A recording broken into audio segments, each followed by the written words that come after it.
Hello, and welcome to Conversations Worth Your While, a show in which I chat with authentic, heart centered experts about interesting topics to spark, inspire, and motivate personal and professional change. I'm your host, Linda Bucher, and today's topic is leveraging the Enneagram for personal growth.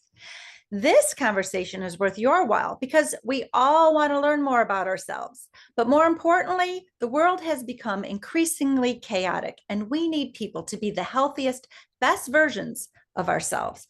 Because when one person makes a positive change, it affects everybody around us. So today we're going to talk a little bit about what is the Enneagram, what sets it apart from other personality typing tools, what can it tell us, and how can it affect this personal growth that we're each looking to achieve. But before we get started, it's important to let you know that Conversations Worth Your While has a greater purpose.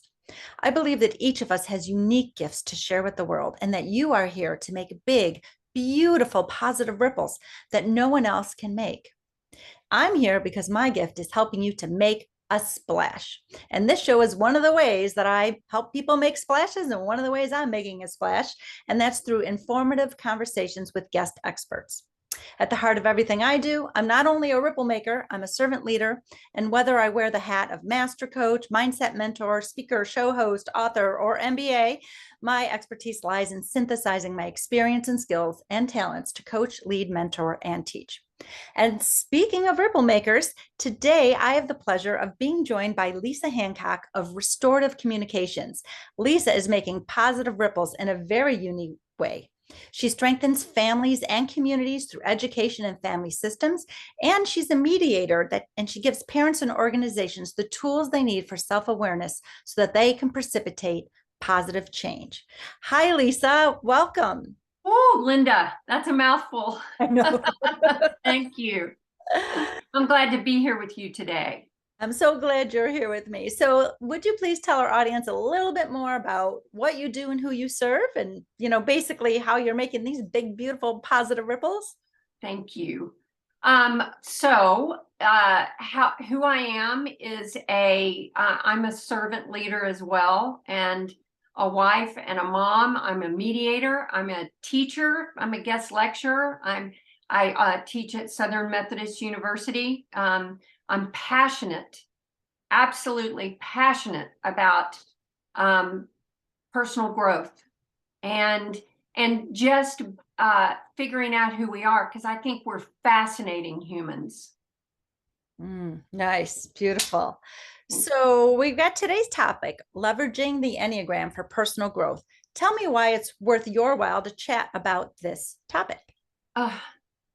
It's worth my while because I have taught thousands of students about the Enneagram, and I've thought it was wonderful, and they tell me it is too. It is a personality typing tool that is really different than the other ones that are out there. First of all, it's time tested. It's over 1,000 years old. It's synthesized from many world religions, which that sets it apart. And also another thing that really makes a big difference in using the Enneagram versus some of the other personality typing systems that are out there is that the Enneagram is based on motivation, not behavior. See, I can look across the room and I can see three people doing the same thing. Let's say that they are all picking up a room after a meeting. But the thing is that if there are any different Enneagram numbers, they're all doing it for a different reason. One might be doing it because they want it done right, and another one might be doing it because they want to be observed as a team player, and another one might be doing it because they know that they are the one in charge and that they are the only one that should be doing it. So it's just interesting how we look at behavior, but the motivation is the root, is why we do the things that we do. And that's what our Enneagram number is based on. That's really interesting. So I have taken a number of personality type tools. The Myers-Briggs was the first one, right? Oh, yeah. And it's a good one. And it is a good one. And I learned a lot about myself. And then I did the Colby Index, which I thought was fabulous because that was Mhm. like your MO, right? Your how you do what you do. Gave me Mhm. so much information. More recently, I've looked into human design. I'm like, oh, that totally makes sense. So I Right. love these types of tools. And I want to speak to the fact of the motivation that you're talking about. Um, it's really interesting when we start to question the people, why wouldn't they do this thing? It seems so obvious. And it's usually because the motivation isn't there, or there's a giant demotivator in their way. I find that as a coach all the time, that I say we got Right. to find our own individual motivators. So the more information we have about ourselves, the more we can understand about ourselves. The beauty of all these tests I've ever taken, all these tools, the beauty is the more I learn about myself and what's natural to me, the Mhm. easier it is to let go of who I think I'm supposed to be and just Oh. focus on being who I am. Oh, Linda, that is so beautifully said. So I also want to say that the one of the things that the Enneagram teaches us is that when we know more about ourselves and we know why we do the things that we do, that it creates compassion for others that are different than we are. We have this lens that we look through the world with. It's our own lens. It's so hard to get out of our own minds, and the Enneagram shows us that we're all different, that we were born whole and complete. And it really does help also manage conflict, because part of the reasons that I became so interested in the Enneagram is I'm a mediator. And the Enneagram helps me mediate conflict. Mhm. So it creates compassion. Yes, I absolutely agree. The more you understand yourself, the more you can understand others. Yes. More compassion you have for yourself, the more you can let go of who you think you're supposed to be and say, but this is natural for me, the better you can see other people. Well, that's natural for them. And I notice what's natural for them is not natural for me. And you Oh, can see people in a different light, besides just through that, like you say, the lens. I love that you use that, because I always am teaching my clients that, we're all looking through our own lens, and it's oh covered yeah. in schmutz. And the schmutz is our experiences, our insecurities, our fears, all of that. That's the schmutz. So Right. we could be looking at the same thing as someone else. We're seeing it totally different. And Right. how we see everybody in our world is through that lens of schmutz. So the better we can, the life coach's duty is, our job is to help de-schmutz that lens, Right, right, right, and get to know yourself. And then, yes, you're absolutely right, we can have more compassion for the people around us as we understand them more.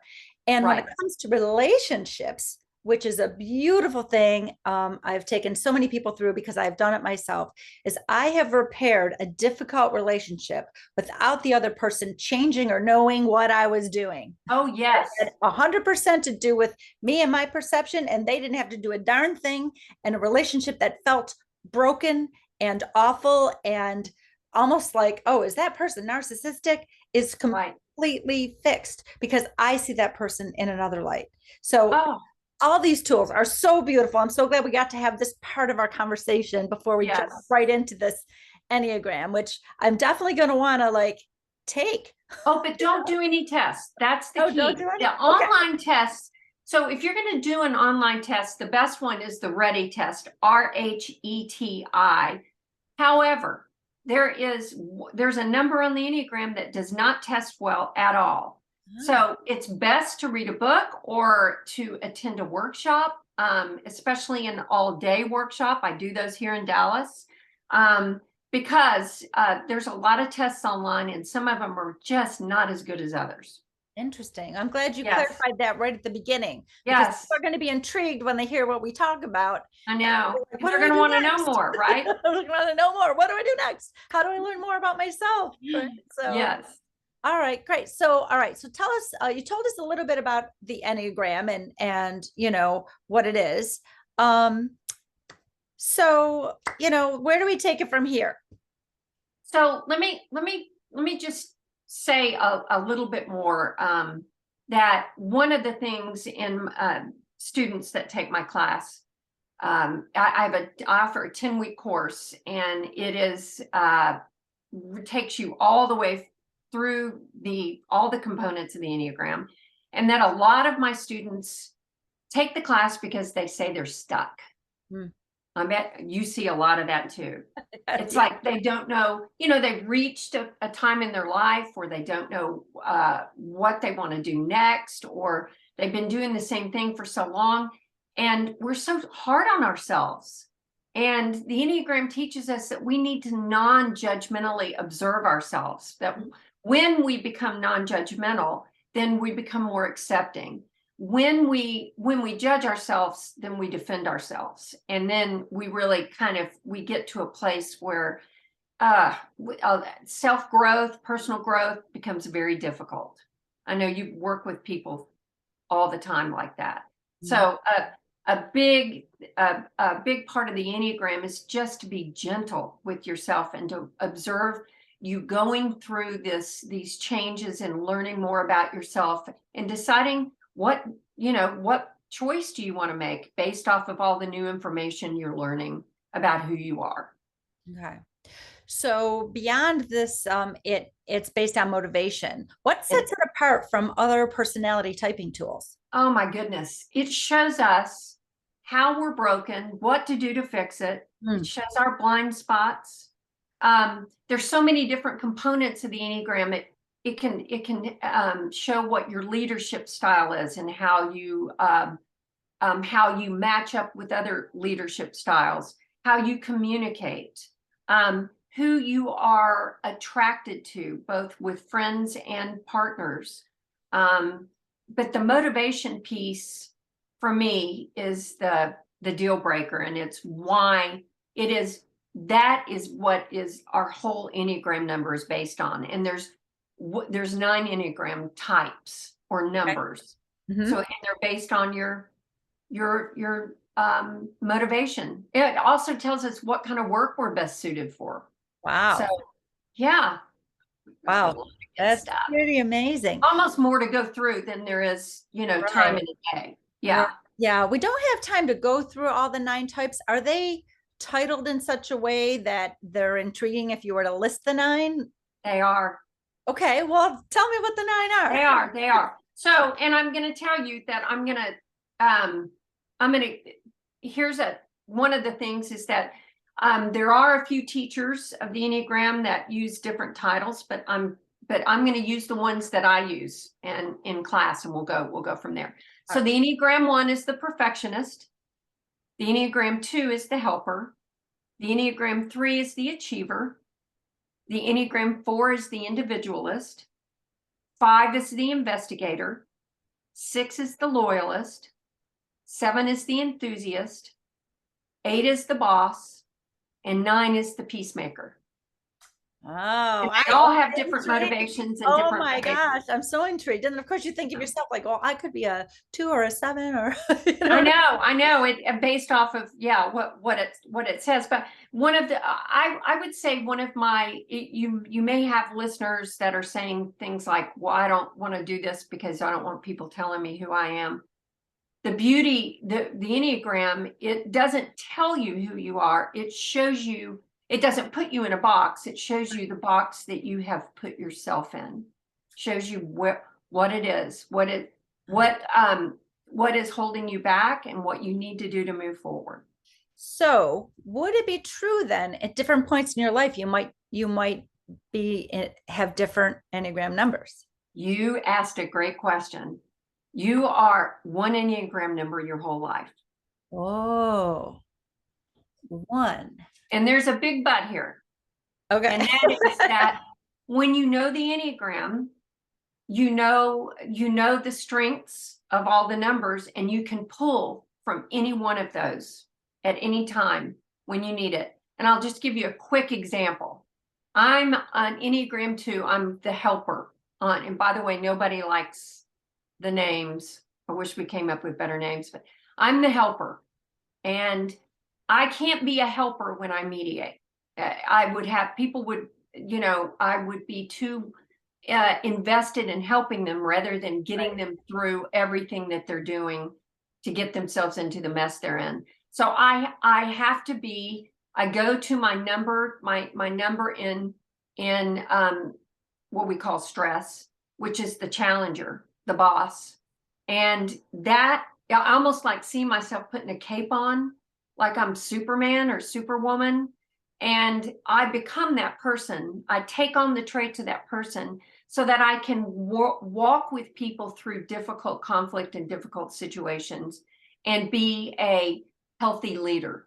So when you know what the Enneagram has to offer, then you can draw from all the greatness and the wisdom, the thousands of years of wisdom that it has. Interesting. Yeah. Wonderful. So, all right. So let's chat a little bit more about given all the things it can tell us, Yeah. it can shed, shed light on for us, and not just shed light, but tell us how to draw on other strengths that might not be our natural motivations. Um, let's talk about this personal growth piece of it. What have you seen when people study it and know it? What's the experience that you've seen? Um, so I touched a little bit on students that come in. I was thinking, I said women because my last class there were 3 women, and I always start the class by saying, "What are your expectations?"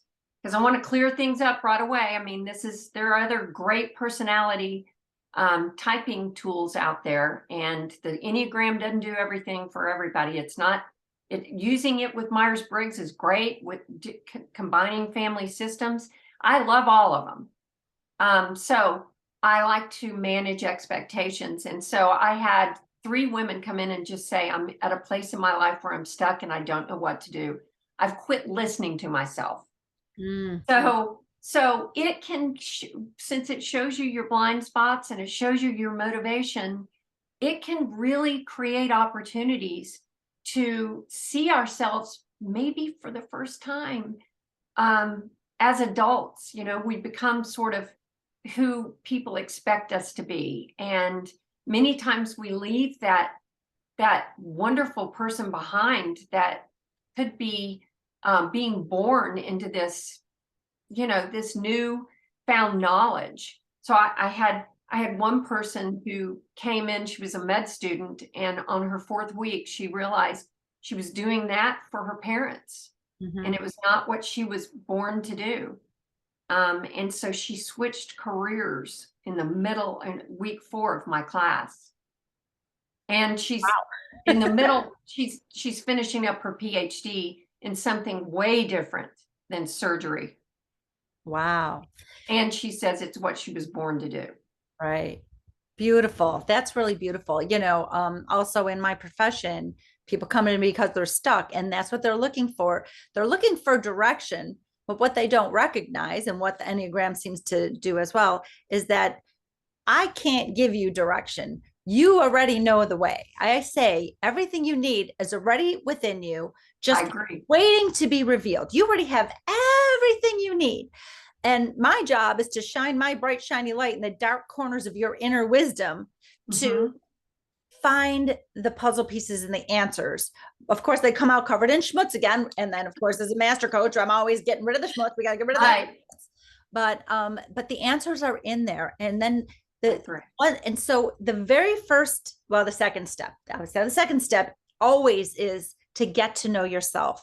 Yes. Am I outside of roles, outside of responsibilities, outside of who I thought I was supposed to be, outside of this contract I don't remember getting into with my parents, but I must Yes. because this is the direction I've been going my whole life, because I lived that. I was 45 years old when I quit climbing the corporate ladder because I got so far up the ladder and I turned around and said, wait a minute, I'm climbing the wrong building. I don't want to be on this building. This is not where I want to be. Right. So I've done this for myself. And that the second step, like, it's not exactly linear with what I do, but I'm going to say the second step is discovering who you are. Mm-hmm. And in that knowledge is how you find your purpose. Because for what I do, I help people make a splash because they have a purpose and they're here to give their gifts. That's their purpose, is to give their gifts. So we got to discover what they are. Can't discover what they are if there's a bunch of schmutz and if you don't know who you are. So we do that. The step 1 that I'll just mention quickly is repairing your sense of worthiness. Everybody as a child has gained they're lost, their worthiness sense is not whole. They don't believe they're Right. fully whole and worthy. So that, and I don't care who you are, you all got part of that. I agree. Mindset. And so repairing that is Right. paramount. And as you're repairing it, it's interesting because you would think like, oh, I'm discovering who I am. Now, when I know who I am, now I know I'm worthy. But actually, they don't connect because they don't connect because worthiness is not dependent on who you are, what you do, what you didn't do, what you messed up. Worthiness is completely independent of You that. don't have to earn it. You can't earn it. It's not earnable, Right. and it's Right. not degradable. It's Right. on its own, and we're born 1,000% worthy. And there's nothing we can do to degrade that. And there's nothing we can do to earn it, but you wouldn't need to anyway because it can't be degraded. You're still at 1,000% worthiness. What's messed up is our perception. We just don't Right. perceive our worthiness as being full and whole. And so that's something that actually, even though it's separate from getting to know who you are, it helps you to reconcile that understanding with worthiness. Oh, Linda, so that's so right on with what I believe as well. And the Enneagram teaches, which I believe, I mean, it's not like I'm might as well just say I believe this, that we were all born whole and complete with the spark of the divine. And that as we aged, as we got older, we had well-meaning people who might have loved us the best they can tell us things like, your your lips are too thin for that red lipstick, or you aren't good in math, you're good in English, or you need to go to this school and not this school because you are this. Again, well-meaning advice, well-meaning people, and these expectations and these voices, these things that people think we are, sort of formed this layer around us that helps us forget that we really have everything on board that we need to live the kind of life that we want to live. We're already whole and complete, and we need to be reminded of that. And so the Enneagram strips away layers of all the things that we've been told that just are not true, and reminds us that we really, like you said, have everything we need right now to live the kind of life that we want to live, which is greatness. All of us want to live a great life. What do we need to do? And the Enneagram tells us. I'm intrigued. I'm sure our listeners are intrigued. So, Lisa, tell everybody what they should do next. Like, what do you have to share? What could they do? What do you have for them? And then what would be something they can do kind of right now to, Okay. So let me just say that there is a great book out there that I apprenticed 3 years with a woman, a master Enneagram teacher. Her name is Suzanne Stabile. And she wrote this book called The Road Back to You. And it's great if you want to learn more about typing yourself. Okay. And I also, because I'm always trying to help strengthen families and give parents tools and leaders and communities, I have a one-sheeter called 5 things that you can do to immediately de-escalate conflict. And if you email me, I'll send you a copy. Oh, that's fantastic. Beautiful. Well, I will put your email, your contact information into the description of this episode, so people will be able to go in and get that from you, which would be so wonderful, because de-escalating conflict. Oh my word, especially today, right? Every parent needs that. And then especially in today's world with everybody being so polarized, there's unnecessary conflict, in my opinion. It's like, I totally agree. It's so unnecessary.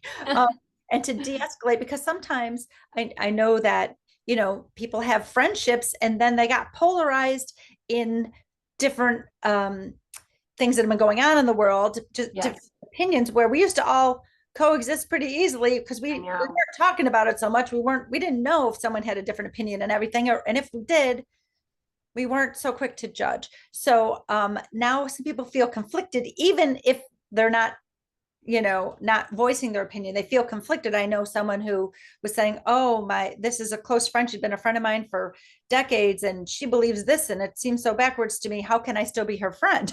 Like Right. she's still the same person you've known and loved, even with a different opinion. So this conflict Yes. within her, she didn't have a conflict with the person. They didn't go head to head. She didn't even say a word. She was conflicted on whether she thought she could still be this person's friend.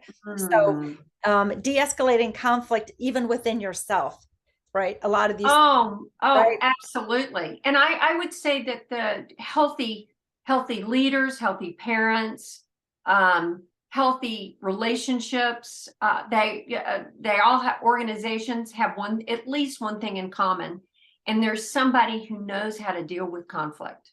I mean, Mhm. we all need conflict management tools in our toolkit. We do. Everybody right now. This is an We're anxious all, world, yeah.